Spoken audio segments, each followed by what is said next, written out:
Hello viewers, welcome eight सनाई cafe. Thanks आप लोग के चैनल को अप्रिशिएट करने के लिए और बहुत सारा प्यार देने के लिए। तो आज हम लोग बात करेंगे दो बहुत इंपॉर्टेंट मशीन्स के बारे में, जिससे हम आँख में कैटरेक्ट सर्जरी आगे के लिए जो हम लोग एंटी सेगमेंट में जिसको मोतियाबिंद हम लोग कहते हैं उसकी सर्जरी करते हैं, यानी फेकोएमल्सिफिकेशन, और साथ में विट्रेक्टमी, यानी जिसमें हम पर्दे तक पहुँच के हम लोग पूरी सर्जरी करते हैं।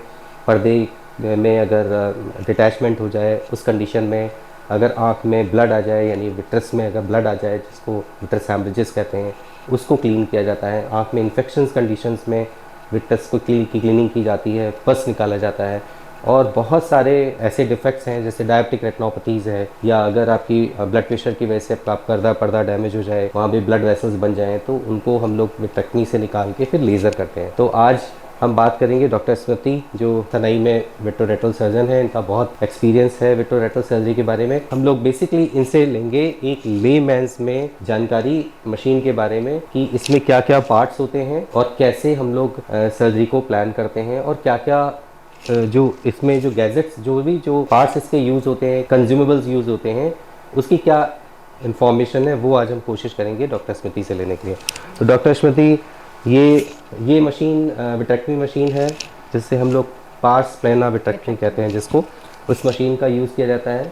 और इसके डॉक्टर स्मृति, इसके बारे में थोड़ा सा ब्रीफ बताइए हमारे दर्शकों को, और क्या क्या इसमें इतनी सारी ट्यूबिंग्स दिख रही हैं लोगों को, तो क्या क्या ट्यूबिंग्स कैसे यूज़ करते हैं, इसके बारे में बताइएगा। हाँ, विट्रेक्टमी जो अभी सर ने बताया वो बेसिकली कई गेजेस में होती है, और आजकल जो लेटेस्ट हम यूज़ करते हैं वो 25-27 गेज विट्रेक्टमी होती है। यानी इसमें 27 गेज, इसका मतलब हमें स्टिचेस लगाने की ज़रूरत नहीं, इवन 25 में भी स्टिचेस की ज़रूरत नहीं पड़ती है। तो बेसिकली ये जो अभी इनको दिख रहा है सामने स्क्रीन है, जिसमें सारी डिटेल्स आती हैं, कितना प्रेशर है आँख के अंदर, कितना प्रेशर हमें चाहिए है, कितना तेज़ हम कटर को चला सकते हैं, वो सारी चीज़ें होती हैं जो स्क्रीन पे दिखती हैं। इसके नीचे के वाले भाग में हमको एक कैसेट लगा हुआ है, जो कि सारा चीज़ें जो मशीन के अंदर चल रहा है उसको मैनेज करता है। इसके अलावा इसमें हमारी कई सारी ट्यूबिंग्स हैं, बट मेनली जो है दो ट्यूब्स जो है मेन होती हैं।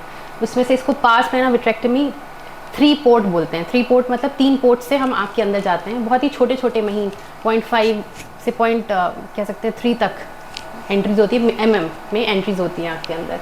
सो इसमें एक पोर्ट होता है सबसे पहला, जैसे ही जाते हैं आँख के अंदर एक इन्फ्यूजन पोर्ट होता है, मतलब आँख के अंदर का जो भी प्रेशर है उसको मेंटेन रखें, उसके लिए ये ग्रीन वाला पोर्ट ये यूज़ करते हैं। तो ये पोर्ट जो है पहला पोर्ट होता है, जिसके अंदर हम ये डालते हैं। मतलब जब भी आप सर्जरी शुरू करेंगे तो एक पहले उसमें एक आप पोर्ट बनाएंगे, और उसके अंदर मशीन के थ्रू फ्लूइड जाएगा, जिससे कि चैम्बर आपका यानी ग्लोब कोलैप्स ना हो, ग्लोब मेंटेन रहे। उसको स्टार्ट करने से पहले वी कैन ये है वो 3 एंट्रीज जो हम बनाते हैं, और बहुत ही महीन एंट्रीज होती हैं ये पोर्ट्स हैं बेसिकली, और इन्हीं के थ्रू हम अपनी एंट्रीज करते हैं। मतलब यानी ये जो आपके छोटे छोटे पोल्स हैं, ये निडल्स दिख रही हैं, इसके अंदर होल्स होते हैं, और ये आँख के अंदर इंसर्ट कर दिए जाते हैं, जिससे कि हम बाहर से आँख के अंदर कम्युनिकेट कर सकते हैं। और इन्हीं के थ्रू हम फ्लूइड डालते हैं, तो फ्लूइड के लिए हम ये कनेक्टर कनेक्ट कर देते हैं, और बाकी जो इंस्ट्रूमेंट्स हैं वो जो डॉक्टर स्मृति बताएंगी वो भी इन्हीं पोर्ट्स के थ्रू आँख के अंदर जाते हैं।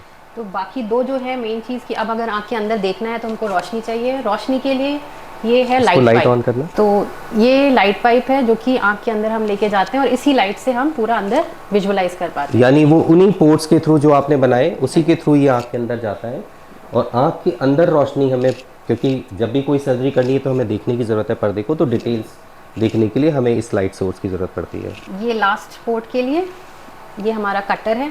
अगर आप पास में देखेंगे इसमें 25+ लिखा है, तो ये 25 गेज का कटर है।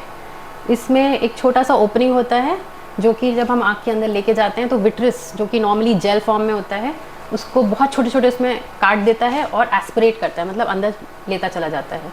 तो एस्पिरेट करते करते, और यही जब एस्पिरेट कर रहे हैं, कम कर रहे हैं वॉल्यूम उस चीज़ का, तो दूसरी तरफ से हमारे इन्फ्यूजन से वो पानी भर रहा है, तो ग्लोब जो है मेंटेन रहता है उसका अंदर। आई का के अंदर, जैसे डॉक्टर स्मृति ने बताया, विट्रस एक जेली की तरह है, तो उसको आप फ्लूइड की तरह निकाल नहीं सकते, उसको कट करके निकालना पड़ता है। तो इसीलिए इनको कसको कटर कहते हैं, क्योंकि ये घूमता है, और ये बेसिकली न्यूमेटिक प्रेशर से घूमता है। जो हमारा मशीन है ये एक प्रेशर से चलती है, इसको एक सर्टेन अमाउंट ऑफ प्रेशर चाहिए होता है, या तो इसके साथ हम लोग सिलेंडर कनेक्ट करते हैं जिससे हमें प्रेशर मिलता है, प्रेशराइज सिलेंडर, या हम कंप्रेशर से लेते हैं। तो हम लोग के हॉस्पिटल में कंप्रेशर जो हमारी बिल्डिंग में बाहर की तरफ इंस्टॉल्ड है सेफ्टी के लिए, वहाँ से वो सप्लाई हमें ट्यूब्स के थ्रू मिलती है और मशीन इन ट्यूब्स के थ्रू कनेक्टेड होती है एक्सटर्नल कनेक्टर से, जिससे इसको वैक्यूम और जितने भी प्रेशर से सारे सिस्टम इसके चलने होते हैं उससे वो चलते हैं। तो कटर भी उसी प्रेशर से चलता है और ये घूमता है और साथ में कट भी करता रहता है और इसी के थ्रू आप एस्पिरेट भी करते हैं। इसके अलावा बहुत सारे और इंस्ट्रूमेंट्स होते हैं, क्योंकि ये अंदर जो भी चीज़ें हैं, जैसे सर ने डिस्कस किया पहले कि अगर ब्लड है तो ब्लड तो ये आराम से निकाल देता है, लेकिन अगर वहीं पर मेम्ब्रेन्स हैं, जिसमें स्पेशली डायबिटिक पेशेंट्स में जहाँ पर खिंचाव बन जाते हैं, तो उसके लिए स्पेशलाइज्ड और इंस्ट्रूमेंट्स होते हैं, जो फॉर्सेप्स होते हैं, उनसे पकड़ के उसको काटना होता है, सिजर्स होते हैं, ये सब यूज़ किया जाता है। और एक और एडिशनल हमारे पास इसमें वो है कि जिसमें जैसे अगर लेंस ड्रॉप हो जाता है, जो कैटरैक्ट सर्जरी के दौरान कभी कभी अगर उसका वीक है बैग तो लेंस पीछे चला जाता है, सो इन दैट केस हमको जो ज़रूरत होती है फ्रैगमेटोम बेसिकली। तो फ्रैगमेटोम होता है जिससे हम उसको कट पूरा इमल्सिफाई कर लेते हैं ग्लोब के अंदर ही। के अलावा अभी ये जो कसेट लगा है हमारा कंबाइन कसेट है, इसमें हम फेको के साथ साथ विट्रेक्टमी कर सकते हैं, मतलब कैटरैक्ट सर्जरी और पर्दे की सर्जरी एक साथ कर सकते हैं। क्योंकि ज़्यादातर पेशेंट्स ऐसे होते हैं जो डायबिटिक पेशेंट्स हैं या उनको कैटरैक्ट भी हो गया है, चेंजेस हैं, तो अब एक बार आप उसकी जब तक आप व्यूइंग सिस्टम यानी आँख के अंदर देखने की जगह नहीं बनाएंगे तब तक आप पर्दे का ऑपरेशन नहीं कर सकते। तो इसलिए उसके साथ में ही सिस्टम में फेको सिस्टम भी होता है, जिससे कि हम यहीं पे उसका फेको भी कर सकें, यानी हम कैटरैक्ट मोतियाबिंद को निकाल दें और साथ में फिर हम हमारा आई की विंडो ओपन हो गई, अब हम आँख के अंदर देख सकते हैं। तो हम धीमे धीमे धीमे धीमे आँख को में देखते हुए विट्रस को क्लियर करते हुए पर्दे तक पहुँचते हैं। फिर सारे फाइन वर्क आप लोग करते हैं जो बहुत फाइन होते हैं। जैसे कैटरैक्ट में भी रेक्सेस होती है, वैसे ही पर्दे की भी मेम्ब्रेन निकालने के लिए रेक्सेस की तरह करना होता है। इन सब के अलावा एक लास्ट पार्ट जो भी हम विट्रेक्टमी करते हैं मोस्टली पेशेंट्स में हमको लेज़र भी करना पड़ता है। हाँ। तो ये हमारी लेज़र मशीन है, इसमें भी एक प्रोब होता है जिसको हम कनेक्ट करते हैं और इसी जो पोर्ट हमने इससे बनाया था छोटे वाले से, उसी के थ्रू जाके उसको पूरा लेज़र किया जाता है आँख के अंदर। एंड फाइनली जब हम बंद करते हैं आँख तो आइदर जो हमारा फ्लूइड आँख के अंदर गया है उसमें बंद किया जाता है, या कभी कभी गैस आँख के अंदर डालते हैं, या ऑयल से उसको रिप्लेस करते हैं। लेज़र भी उन्हीं पाइप्स के थ्रू आँख के अंदर जाता है और जब उसको आप फायर करते हैं तो माइक्रोस्कोप में सेफ्टी सिस्टम्स लगे होते हैं, जिससे कि जो सर्जन ऑपरेट कर रहा है उसकी आँख ना डैमेज हो जाए। तो अब उसको वो जैसे ही आप आप ऑन करेंगे लेज़र, वो सेफ्टी डिवाइस जो फिल्टर्स हैं वो हमारे माइक्रोस्कोप में स्टार्ट हो जाते हैं, तभी वो लेज़र डिलीवर होता है आँख के अंदर।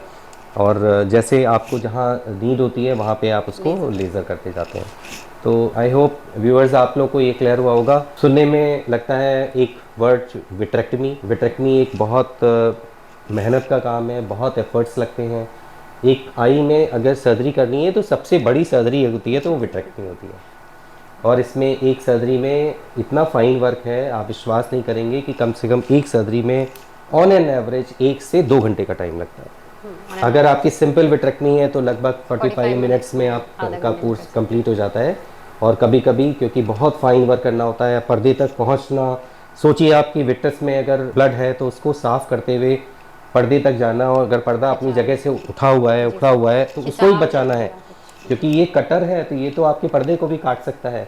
तो इसलिए पर्दे को बचाते हुए विट्रस निकालना, ब्लड निकालना, पर्दे तक पहुंचना, पर्दे के पीछे की तरफ जो विट्रस है, ब्लड है, उसको साफ करना, उसको रिमूव करना, फिर पर्दे को अपनी पोजीशन में लाना, और फिर उनको अपनी पोजीशन में रखने के लिए ऑयल या गैस का यूज़ करना, और फिर साथ में उसको लेज़र करना जिससे कि पर्दा अपनी जगह कुछ हफ्तों में चिपक जाए, नहीं तो दोबारा से हट जाएगा। तो ये बहुत फाइन वर्क है। मशीन मेरा एक पर्पस था कि मैं आप लोगों को, क्योंकि ओटी के अंदर नॉर्मली पेशेंट्स का पहुंचना नहीं होता तो उनको पता नहीं होता कि कैसे कैसे सिस्टम्स काम करते हैं, तो मेरी कोशिश थी कि आज मैं 2 मशीन्स आपको दिखाऊं। ऐसे तो ऑफ्थल्मोलॉजी में बहुत सैकड़ों मशीन यूज़ होती हैं, लेकिन क्योंकि ये सिस्टम्स थिएटर में रहते हैं और OR में रहते हैं जो लोगों की पहुंच से बाहर होते हैं, तो ये इसलिए मशीन का एक ब्रीफ इंट्रोडक्शन था। कोई भी आपके क्वेश्चंस हों, कोई भी आपके क्वेरी हो, अगर आपका जो पूछना चाहते हैं आप डॉक्टर स्मृति को भी एड्रेस करके पूछ सकते हैं। कोशिश होगी डॉक्टर स्मृति को फिर से पकड़ा जाए उनके बिजी शेड्यूल से, उनसे इन्फॉर्मेशन लेने के लिए। और अगर आपके कोई सवाल ऐसे होंगे जिस पे हमें कुछ और डिटेल वीडियो बनाने की ज़रूरत होगी तो वो भी हम कोशिश करेंगे। जो दूसरा इंस्ट्रूमेंट है जिसको हम लोग फेकोमल्सिफिकेशन कहते हैं, अब मैं उसके सामने उसको ब्रीफली आपको उसको उसके बारे में बताऊंगा, क्योंकि आप टर्म तो सुनते हैं, लिखा हुआ देखते हैं, हम लोग बहुत बात करते हैं फेकोमल्सिफिकेशन के बारे में, बट मशीन कैसी होती है। तो ये एक सिस्टम है, ये वर्ल्ड का सबसे एडवांस फेको सिस्टम है। बहुत सारे सेंसर्स, बहुत सारे डिवाइसेस, सेफ्टी फीचर्स से लोडेड है ये। इसमें जो इसके आप देख रहे होंगे, ये एक सिस्टम है, यहाँ पे कैसेट है जो कि पेशेंट के बेसिकली आई से कनेक्ट होता है। जो भी हमारे ट्यूबिंग्स हैं जो पेशेंट की आँख तक जाती हैं और वापस आती हैं, वो इन्हीं के थ्रू आना जाना करती हैं। तो इसमें सेंसर्स लगे हुए हैं, आई के अंदर कितना प्रेशर है वो सेंस करते रहते हैं। जैसे ही आई का प्रेशर कम होता है उसी हिसाब से वो ज़्यादा फ्लूइड पुश करेंगे आँख के अंदर। अगर प्रेशर आई के अंदर ज़्यादा है तो उस हिसाब से वो प्रेशर को रिलीज़ भी करते हैं। साथ में हैंड पीसेस में कब पावर जानी है, कब नहीं, कब कम होनी है, कब आपको हम लोग खुद से कंट्रोल करते हैं। और ये एक छोटी सी टिप होती है पतली, जो 2.2 मिलीमीटर की होती है, जिनकी जो 2.2 क्लियर कॉर्डियल इंसिजन के थ्रू, या इसका जो थिकनेस है वो 2.2 मिलीमीटर होता है, के थ्रू आँख के अंदर जाके रिजॉल्व करती है कैटरेक्ट को। और साथ में इसी के अंदर जो ट्यूबिंग्स हैं जो फ्लूइड अंदर भेजते हैं और बाहर भी निकालते हैं। तो ये पूरा बहुत सेंसिटिव सिस्टम है, बहुत ही एडवांस। इसके अंदर पैरामीटर्स के साथ को असेस करता हुआ चलता है, जिससे कि हमारा आई के अंदर हम इतना प्रेशर से फ्लूइड भेजते हैं और उसको एस्पिरेट करते हैं, और साथ में वो वाइब्रेट करके कैटरेक्ट को डिसॉल्व भी करती है। और ये इतना प्रिसाइजली होता है, इतना टाइमली होता है कि आई के अंदर किसी तरह का फ्लक्चुएशन नहीं होता। ये इसकी खूबसूरती है। अगर आई के अंदर फ्लक्चुएशंस होगा तो आपकी विजुअलाइजेशन भी प्रॉपर नहीं होगी, और साथ में आई के स्ट्रक्चर्स को भी डैमेज होगा। तो ये सिस्टम है जो कि जिसको फेकोमल्सिफिकेशन कहते हैं। जो आई के अंदर फ्लूइड आता है वो इसके अंदर एक डिवाइस होती है, जिसके अंदर हम लोग बॉटल, जो इसकी स्पेशल बॉटल्स होती हैं जो मशीन्स के लिए ही डिज़ाइंड है, और वो बॉटल्स के थ्रू हम लोग ट्यूब्स को कनेक्ट करते हैं और बॉटल को इसके अंदर डाल देते हैं। मशीन अपनी नीड के हिसाब से, सेंसर्स के हिसाब से उसको कंप्रेस करती है और रिलीज़ करती है, जिससे एक एडिक्वेट प्रेशर हमें आँख के अंदर मिले। तो ये था मेरा बेसिक पर्पस था, क्योंकि ये इन सब मशीन्स के बारे में आप सुनते हैं, हम लोग डिस्कस भी करते हैं कि फेकोमल्सिफिकेशन एक टेक्निक है जिसमें कैटरेक्ट सर्जरी के लिए सबसे एडवांस टेक्निक है, और विट्रेक्टमी। तो दोनों मशीन्स का एक ब्रीफ इंट्रोडक्शन देना मेरा आइडिया था। आई होप कि आपको पसंद आया होगा। कोई भी चीज़ अगर आपको क्वेश्चंस हैं पूछिए, और हमारे वीडियोस आपको पसंद आ रहे हो तो प्लीज़ चैनल को अभी तक आपने सब्सक्राइब ना किया हो तो सब्सक्राइब करिए, नोटिफिकेशन बटन ज़रूर प्रेस कर दीजिए, जिससे कि जो भी नेक्स्ट वीडियोज़ हैं आपको मिलते रहें। नमस्कार।